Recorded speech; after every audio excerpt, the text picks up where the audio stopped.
All right, guys, here we are back with another episode. What up, Yuri? How are you, man?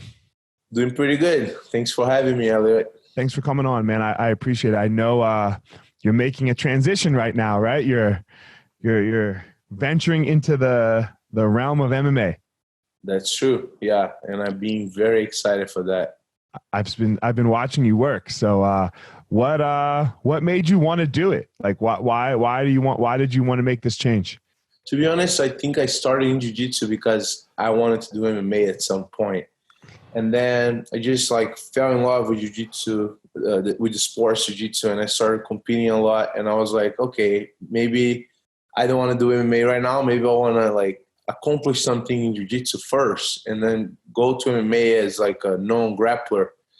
And then, obviously the scene in jiu-jitsu of how the athletes were getting paid and all of that was getting better. I was like, oh, this is decent. It was never like that. But then I was starting to get myself in the comfort zone, and I was like, wait, remember why you started doing this, and remember, you're the kind of person that you like challenge. And I think that's the next step for you. I was thinking I should have probably done that in the last 3 years, where it was maybe after ADCC 2017, I should already had my transition. And I was still committed a lot for grappling. But, at the end of the day, I think I accomplished everything I could in grappling already.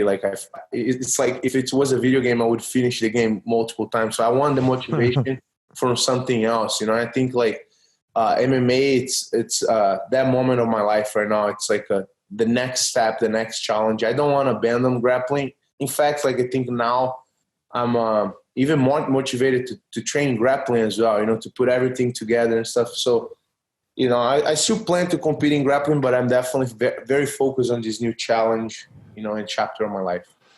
I wish I would have done it your way, if I was going to be completely honest. Really? Yeah. So I talked to Lovato about it as well.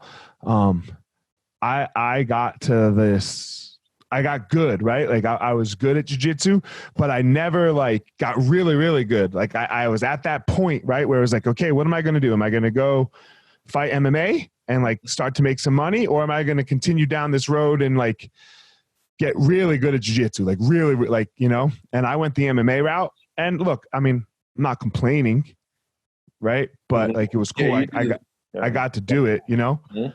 But I still wish, I think it would have gone better if I look at it again. Okay, be a world champion, work hard enough so that you are so good at jiu-jitsu, and then the MMA route. So I think you're doing it correctly. I would say you. Thank you. Yeah. I think that too. I feel things are meant to happen when they're I say things will happen when they're supposed to happen. Okay. So, and I think I agree with you. I feel also whatever happened on that last ADCC with my injury and all of that, that was a push. And I was I feel if that moment didn't happen, I would probably still maybe doing grappling, I was okay, it's now I have to do it. And you're right. I can't complain on that. At the end of the day, I'm happy with what I accomplished in grappling. And that's what led me to be in such a big event in MMA, Right. I feel as well, I don't feel all grappler styles, so again, just talking about myself, I had to totally change my style of jiu-jitsu for grappling, right? It just, I had to change completely almost. Were you just training the gi when you went to MMA, or were you training both NoGi and gi? I was training both, but I was mostly known for I had only won big tournaments in the gi. Yeah. Right. I mean, okay, I won a bunch of grapplers quests, but not the pro divisions of the grapplers quests. Right. Yeah. I only won big ones in gi. Okay. So that so my style wasn't, I was a finisher. Yeah. But I wasn't, it was omoplata sweeps to, it didn't that's it wasn't set up correctly. Right. Where I feel your style for MMA is very good. It's a lot of heavy top pressure. Your wrestling is very solid, right? Yeah. You don't. I train a lot of wrestling for sure. Yeah. You don't, you don't style. I don't know how to say it. Like you're passing, right? It's not like styley. It's not. It's like pressure.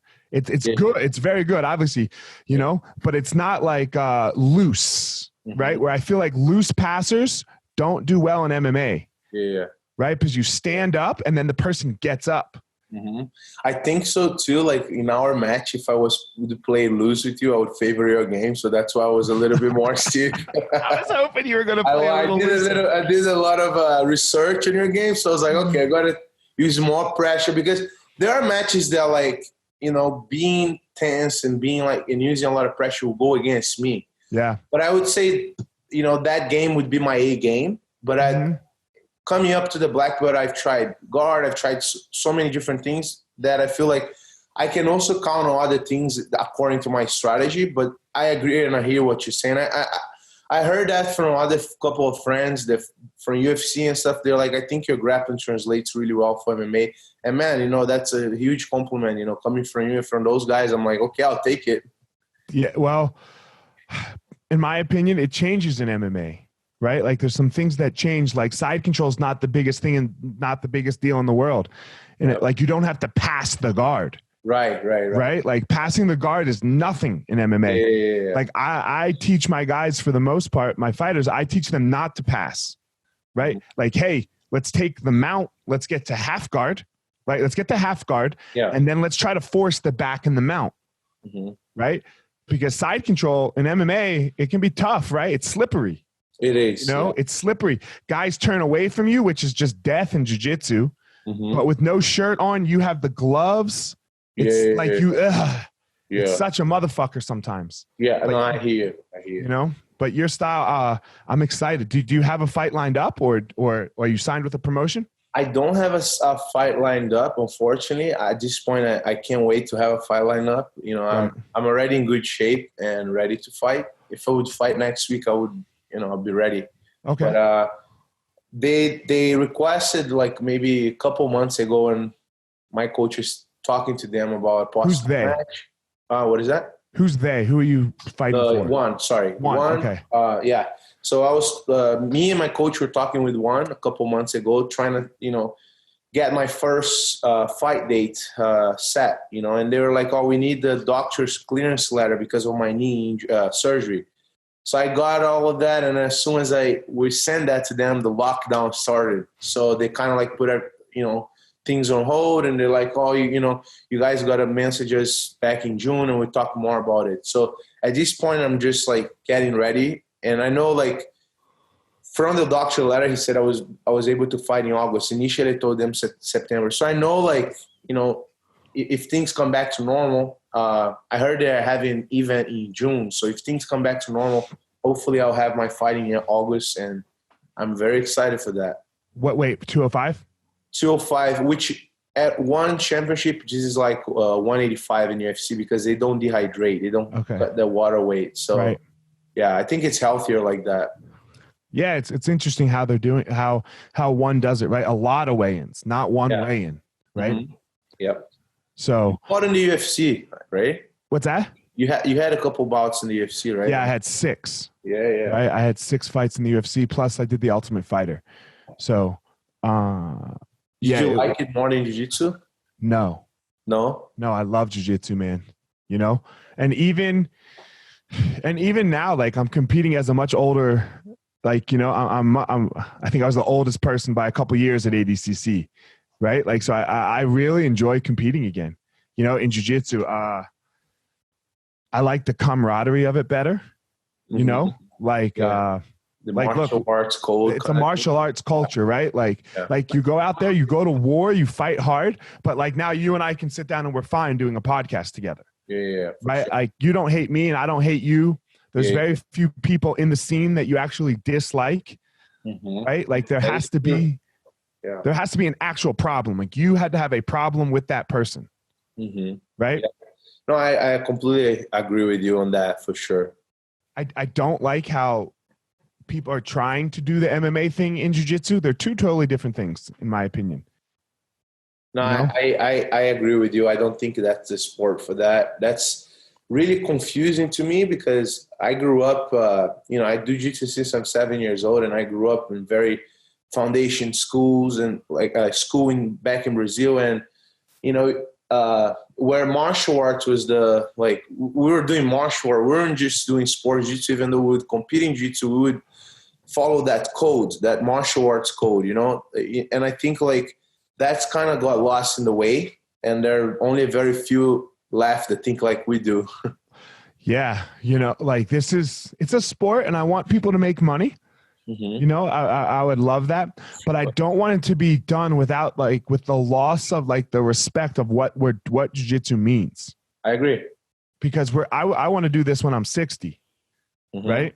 Let me tell you what I never want to do again. I never want to get punched in the head. I'm done, right? Like fighting is over for me, mm-hmm. never again. But jiu-jitsu is a life where fighting is not. So I think that's where the real difference starts to come. That is true. And so you said you started when you were 7, right? Like what in Brazil? In Brazil, yeah. Okay, where would you grow up in Brazil? Actually, if I have to mention my first experience with martial arts was through judo. I was 5, and it was just like in my primary school, so it was not a big deal. It was just like 3 times a week, but the coach would show the same 2 takedowns for 2 years, and I didn't even get good at those 2 takedowns, man. Where was this in Brazil? What area? Rio de Janeiro. Okay. That's where I'm from, yeah.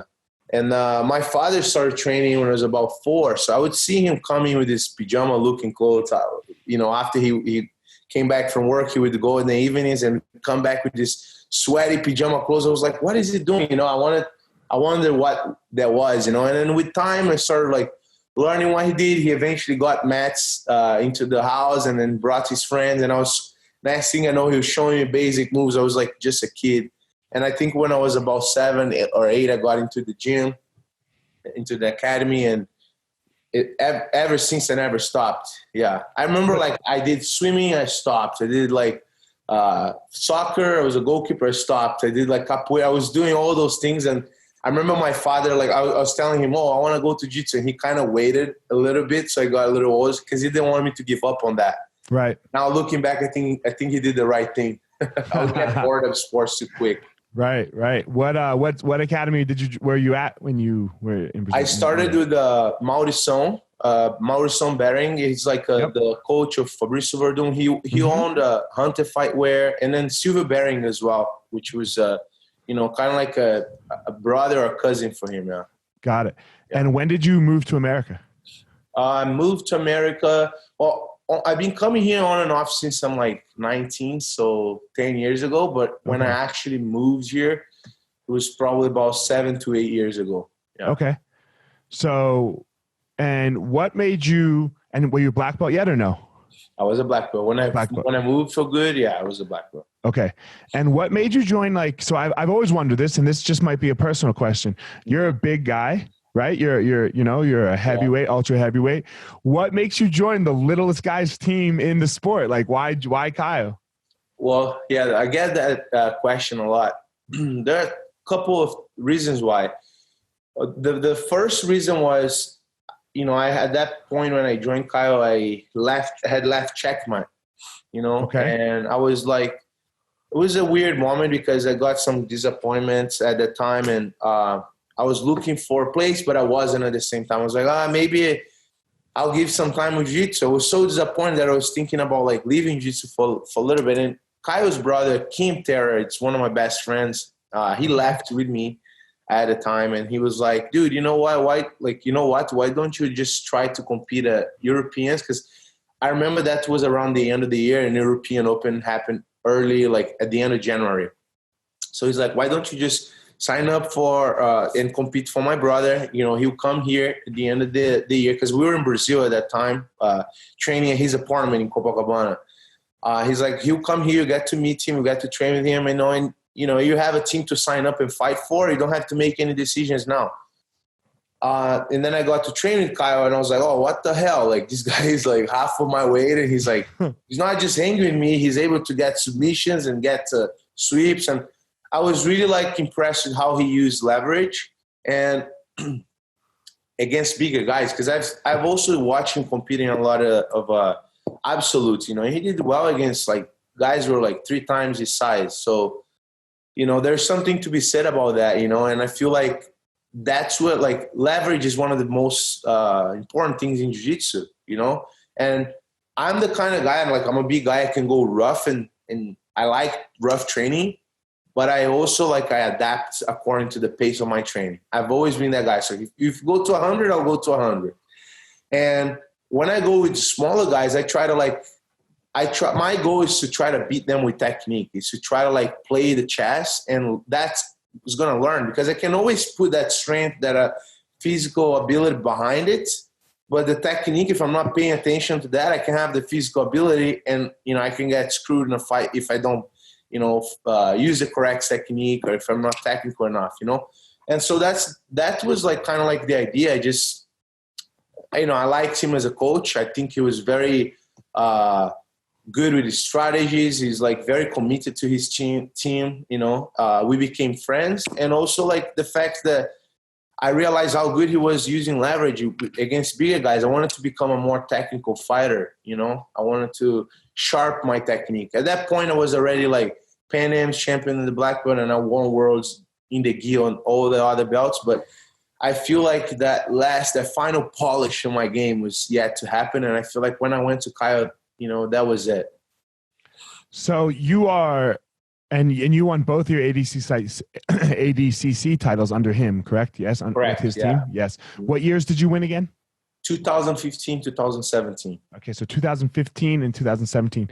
What was the first year like? What was that first run of the ADCC title like? So from your first match to your last match. I think it was the honestly looking back at it, because I tell people, I love all the tournaments that I fought. There's something different about each one of them, but I think that 2015 ADCC was probably the best tournament of my performance, the black belt, for sure. And the one I enjoyed the most.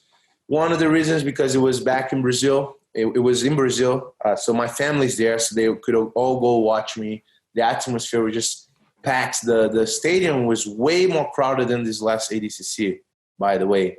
Oh, really? Yeah, it was insane, insane. And I think that's the kind of tournament I always wanted to fight.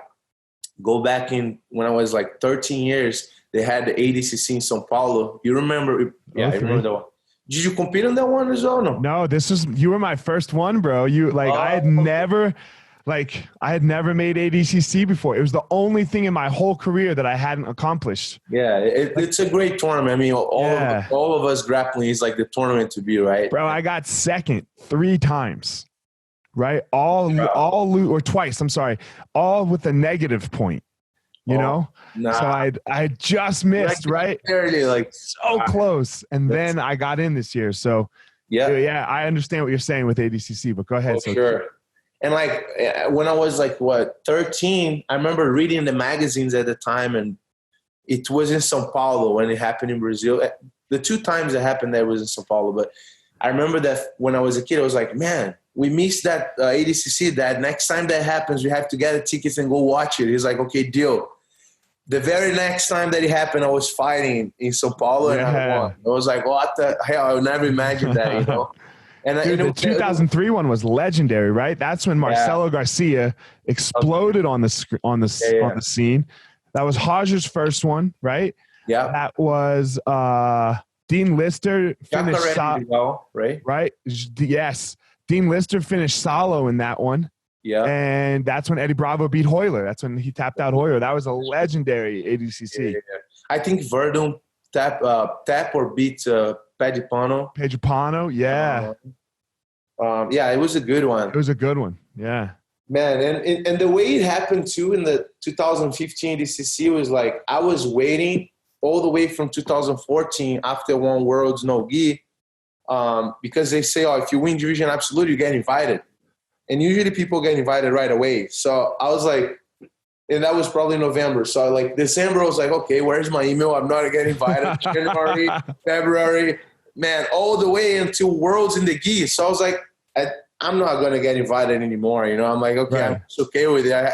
I guess I have to do the next trials, because I couldn't even go to Brazil to do the trial because of my visa stuff. It would be just too much of a headache for me to go there and get. So just okay, next time I have to do the trials. And And then one day after Worlds, which was like already mid-June or early June, I got the email saying, "Oh, you got the invitation. You have to make it to 88 kilos, which is like 194 something pounds." And I had to cut like 25 pounds in like a month and a half, 2 months. So I was like, I don't even care if they would put me on 77 kilos, I would still make it, man. Right. That's what I said for this one. Seth called me up and he's like, "Hey, do you think you could make 205?" I was like, "No, but yes." Yeah. Right? Like in a month? No, but yes, sign me up. I'm in. But I can't do that if you really want me to.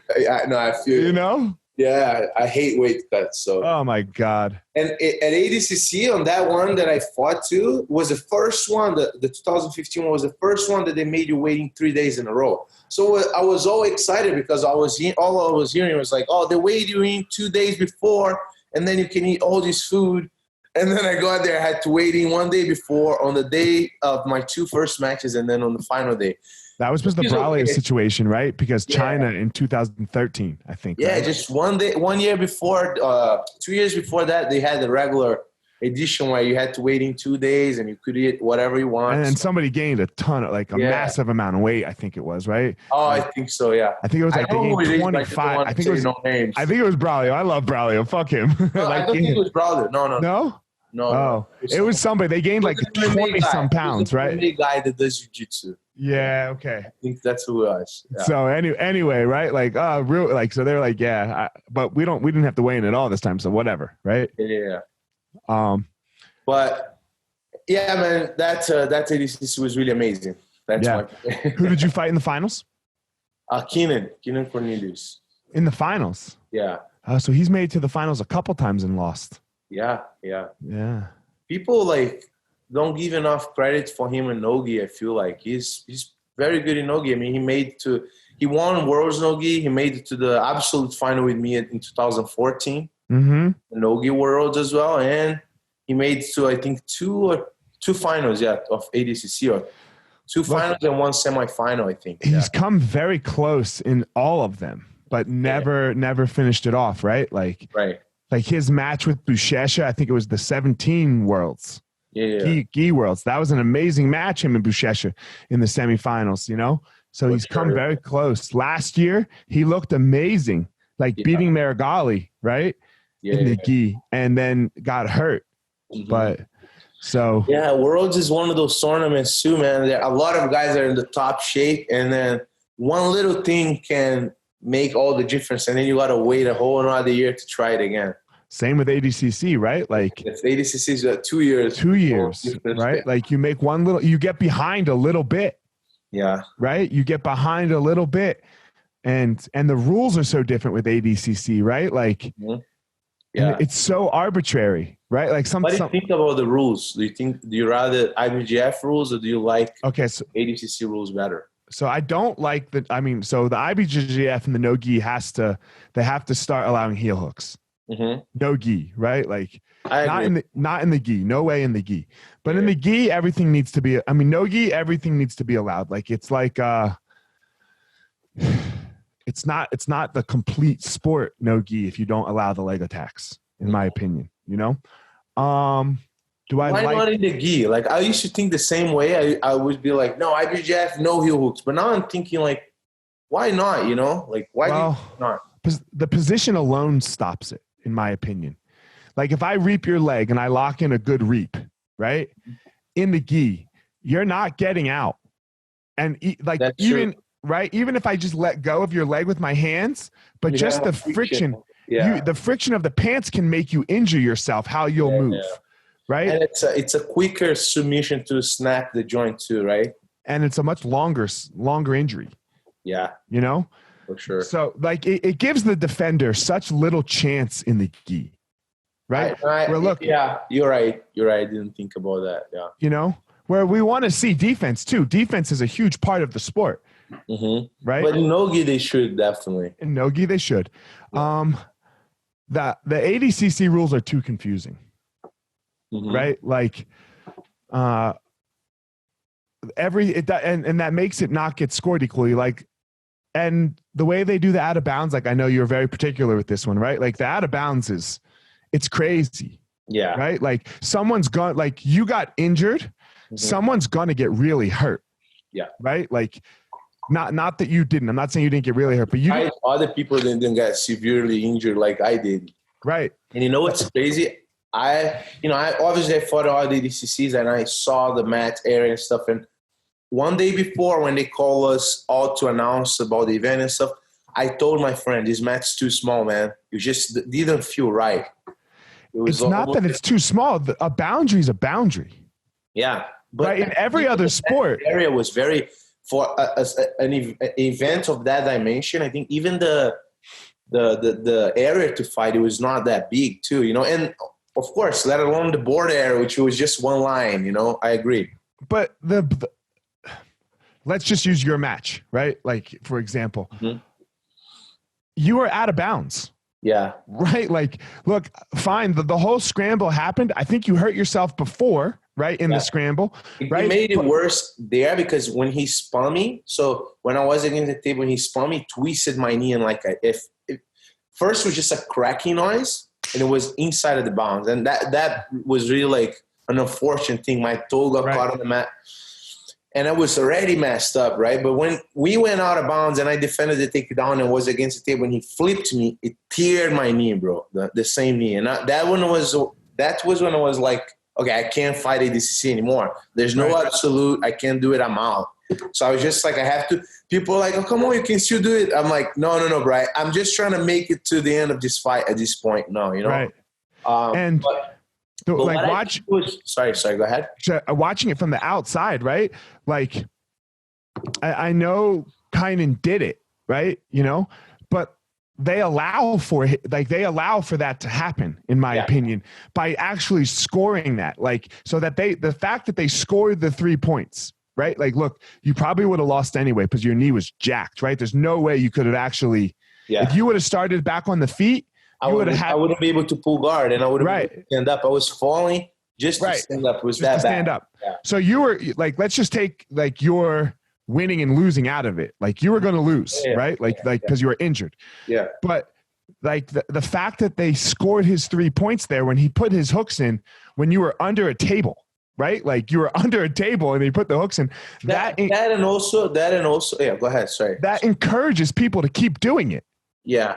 Right? Like they're like, oh, they might score me. I'm going to throw him into the stands and put the hook. Like the boundaries are the boundaries. If I am playing basketball and I go out of bounds and I make a basket, it doesn't count. Yeah, I know.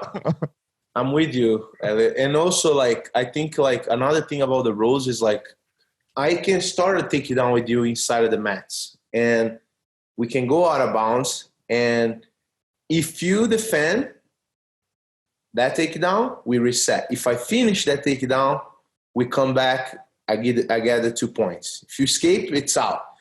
I'm not allowed to go from a takedown to a back take. I'm not allowed to go for a takedown to and you defend and I go to another takedown or to a flying arm. I'm not allowed to do a transition outside of the mat. I'm allowed to finish the move I started inside of the mat. And I defended the takedown. I was against the table of flow grappling. I had nowhere else to go, you know. That was just like what bummed me out the most. It was like, it wasn't a legitimately back take. It just wasn't, you know. And the fact that I was killing his game the whole time, you know, like I studied my opponents, man. I was controlling that guillotine hands of him. Really, like I was going for the side that he doesn't like to play guard. I feel like I was ahead if you watch the match. And I was taking the step and pushing the pace. The accident happened. That would have happened. It was beyond my control, but I feel like it was very like unprofessional from that referee. I feel like they just did a bad job. That referee did several bad calls. I saw other matches where people could get really hurt, and he was refereeing. He was looking on other matches that had, you know, it wasn't even the one that he was refereeing. So, you know, he wasn't even qualified for a NoGi tournament, in my opinion. You know, to be honest. No. You know, and that like he did not. I don't know who. I mean, I know who it was. Like I could pick him out of a lineup, but he did not do a good job. But I think part of it is the training of the rules needs to be a little simpler, right? I like ADCC. I really do. I disagree with like the rule that if I take you down, right, and I spin behind you, that's a takedown. right? That's a takedown. Like trying to like balance it out because of the wrestlers too. Yeah, and I get that. That, right? But you can pull, right? You can pull the guard. Yeah. Oh, you can. Oh, you can't. You mean in ADCC? You pull the guard, right? You can in the first half, 5 minutes, but in the final you cannot. Right. You know, but then you have 20 minutes as the jiu-jitsu guy against the wrestler. Yeah. Because he has to come past now. Right. But and I do like the -1 because like wrestling is a part of grappling. Yeah. I agree.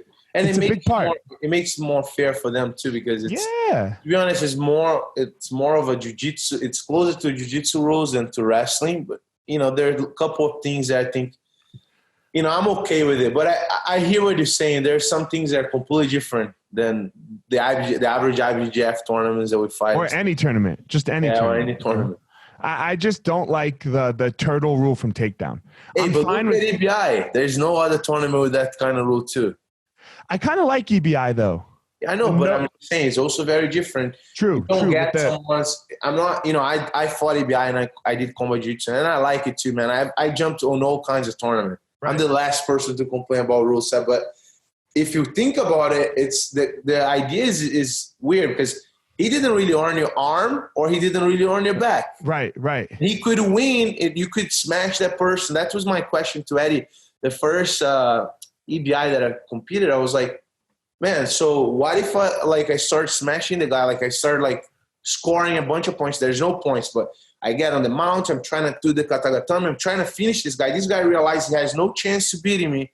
And now he's just saving energy for the overtime. It also kind of like, you know, it's almost like don't blame the player, blame the game, or something like that. You know, don't hate the player, hate the game. Don't hate the player, hate the game. Yeah. So I feel like, you know, like people always going to adjust around the rules. And it's just weird because now that you had a guy that scored, if there would be points, 40 points, he got into the mount, back, take all these dominant positions. That was for nothing. And then the other guy escapes quicker from the back or from the arm, he wins. You know what I'm saying? It's just get it. Yeah.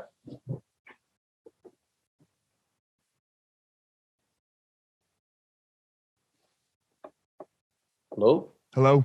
I think we lost. Yeah, we're good. Yeah, we're good now. Do you watch college football? No, and I wish I would understand the rules. I think it's exciting, but I don't understand the rules. Okay. So in college football, right? Like in a regular football game, you go the whole length of the field, right? Like you're playing the whole length. If the score's tied in overtime, you both start on the 25-yard line. Right? Like, so you both are on the, like, you didn't earn the 25-yard line, right? Like, you both start right there. And then you have to match each other until somebody gets ahead. Like, if I score a touchdown, you have to score a touchdown. If you kick a field goal and I score a touchdown, I'm the winner, right? Yeah. So it's just a way, and I get it, it's a way to decide a tie score, right? Yeah. No, I get that part of it too, yeah. But so, because that's the hard part, like, because we hate advantages, right? Like, advantages everyone hates. Yeah. You know? Yeah, sure. Right? Like, I hate advantages. But they're important. They're important. I know. Yeah, because like you can try to literally like go for the submission and the guy is just stalling on you and you got the advantage because you were the one looking for the submission. And the other guy was just trying to like lay on top of you and hold you down. So, you know, there has to be an advantage. Okay, let's say I hate the 50-50, keep going back and forth 50-50. Okay, right? That's not anymore an advantage, you know that. Right. I know, but like I hate that, right? Like where it's like sometimes you see, and they're really high level guys, but they get stuck in the 50-50, right? And then it's like who's going to end up on top of the 50-50? Yeah. When like it's like, man, nobody was really better here, right? Like you guys just like, you won the game. You won the game, right? So there's always going to be a game. Yeah. And I think I like the game of the going for the finish better, right? So like if we have to decide it, okay, let's see who's going to get closest to a finish. I don't know. And nothing's perfect. It's a fair point. Yeah. Nothing's perfect, right? Like nothing's perfect at all. I think like if you would want to take the whole game, the game aspect of it, it would have to be like submission only tournaments, right? That would be the ultimate form of jiu-jitsu, you know? Yeah. I put my score that one.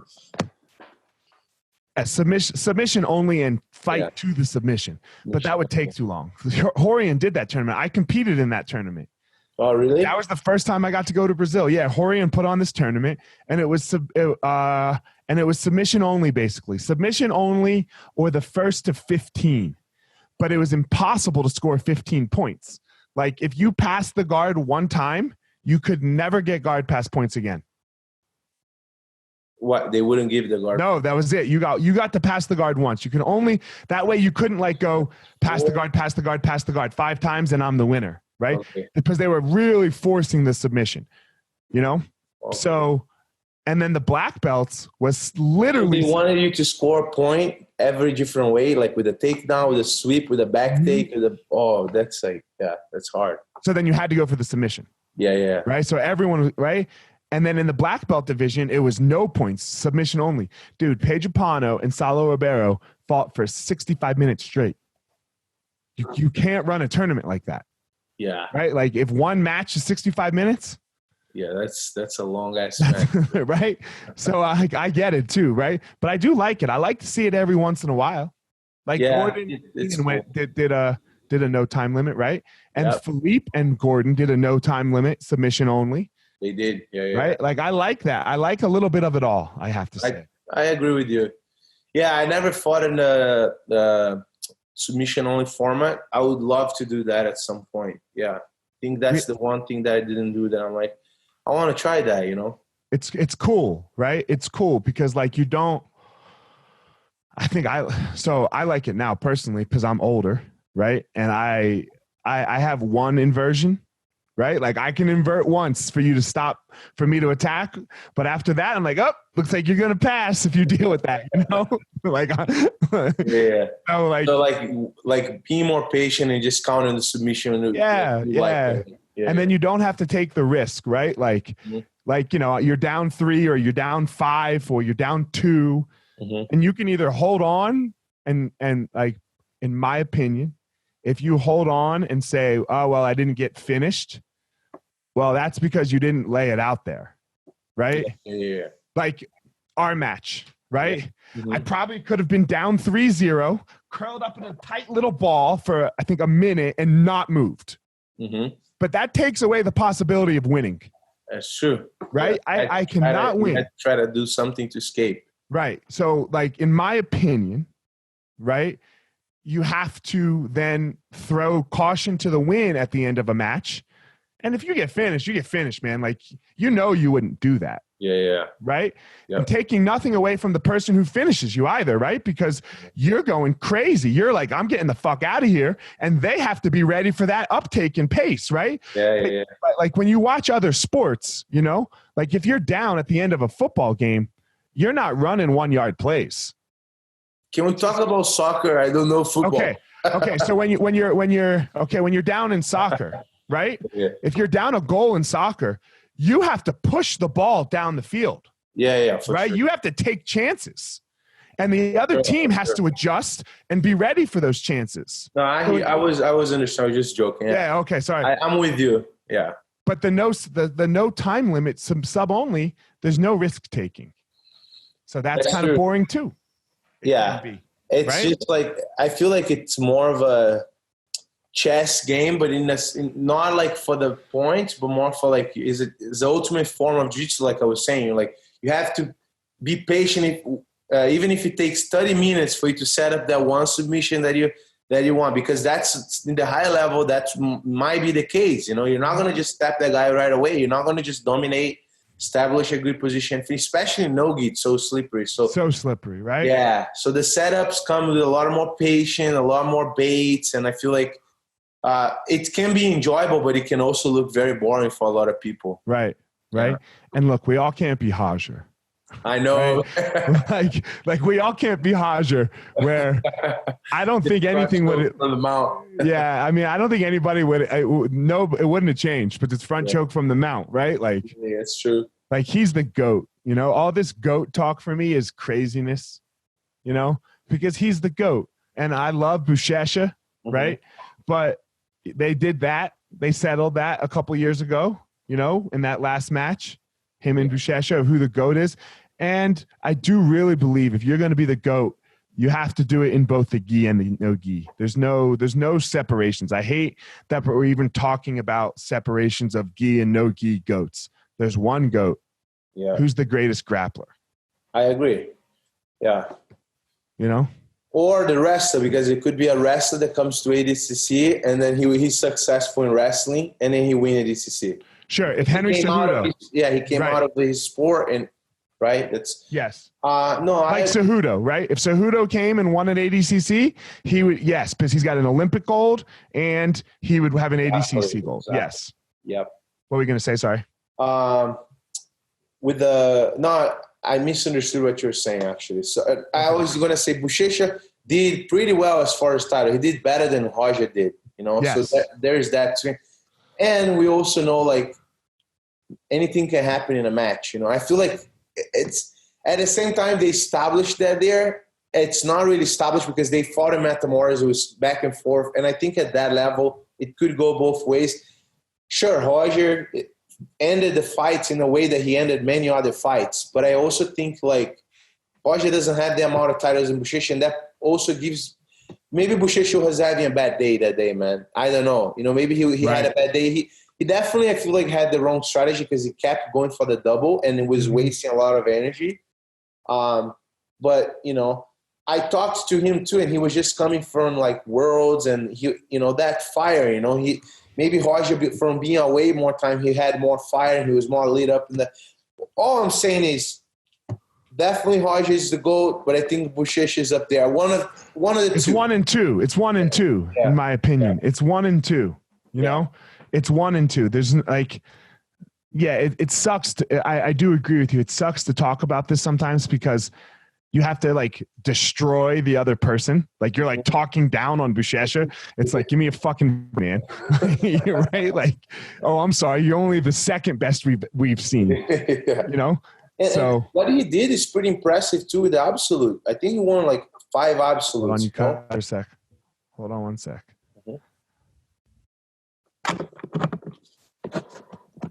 Yeah, are you there? Yeah.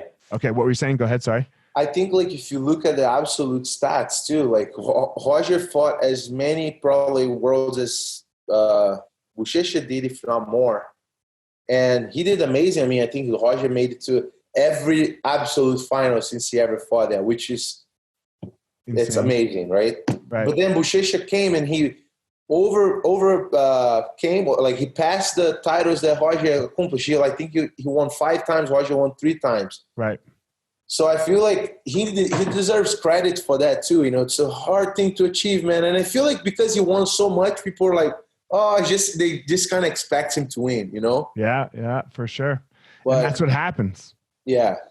You know, he's definitely one of the greatest. That's what it's those two. Yeah, those two. If you're going to do a top 5, it's probably Roger, Buchecha, Jacare has to be up there, right? Marcelo Garcia.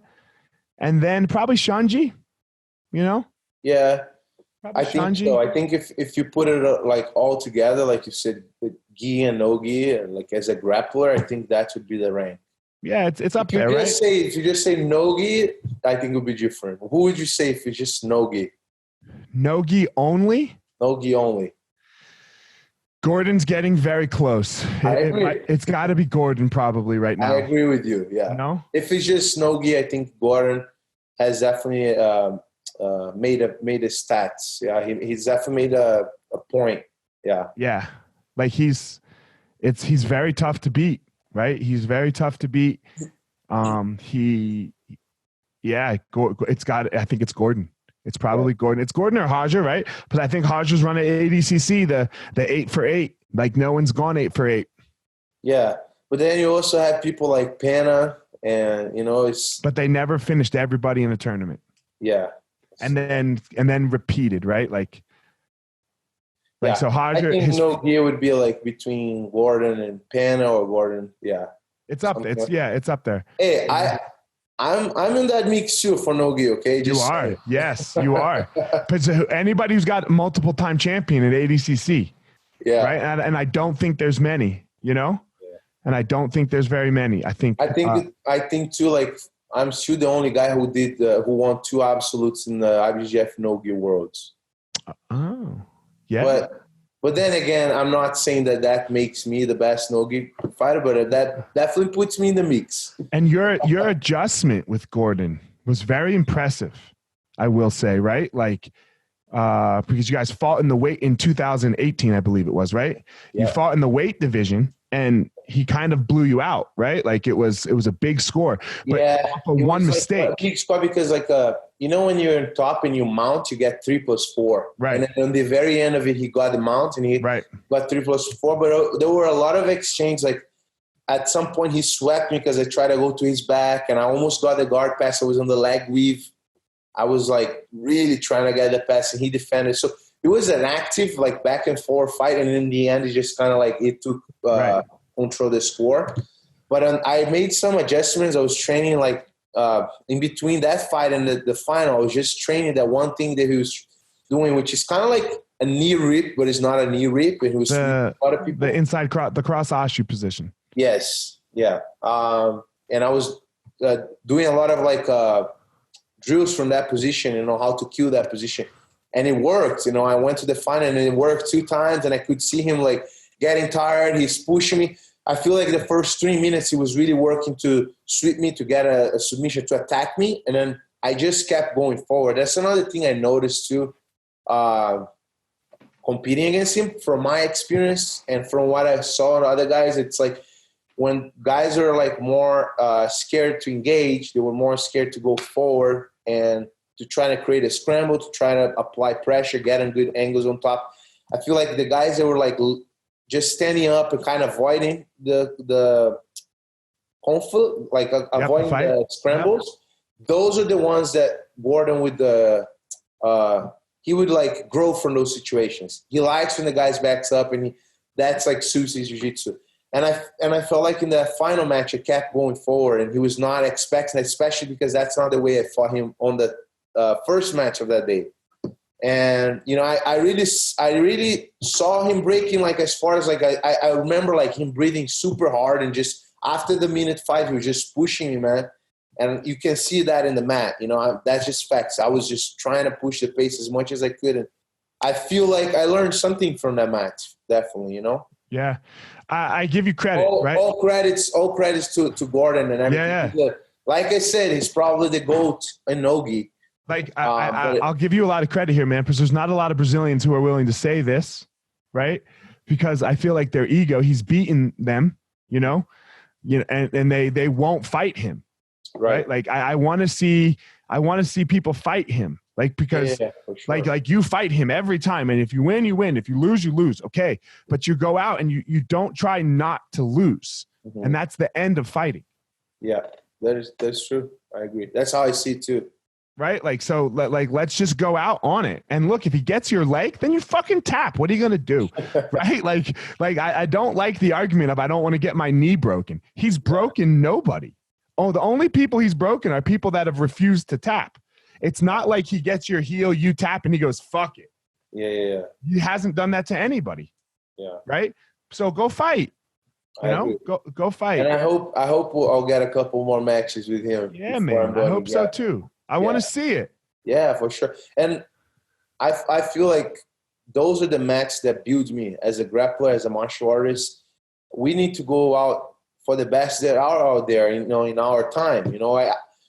What's the point of like, maybe like a good example is Khabib and Ferguson. They'll look at each other. Maybe they would never have fought, and they'd be like, dude, like now we're old, we cannot have that fight. I wish that was one of the best guys in my time.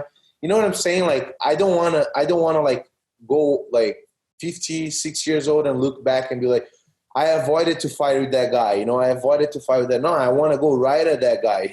That's my mind. It's always been like that. That's what jiu-jitsu is about. Yeah. It's not about necessarily the winning of the fight. It's about fighting.